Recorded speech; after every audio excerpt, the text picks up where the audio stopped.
На нынешнем этапе реализация мер по борьбе, по предупреждению коррупции является эффективное взаимодействие государственных органов с представителями бизнеса, общественных объединений, граждан.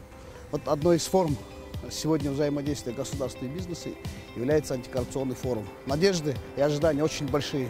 На этой площадке мы ответим на вопросы, как продвигается антикоррупционная политика, как ее оценивает бизнес, какие недостатки видит бизнес, какие излишние регуляторные барьеры сегодня есть, которые может государство регулировать, что надо сделать государству для того, чтобы бизнес мог выполнить хартию «Бизнес против коррупции».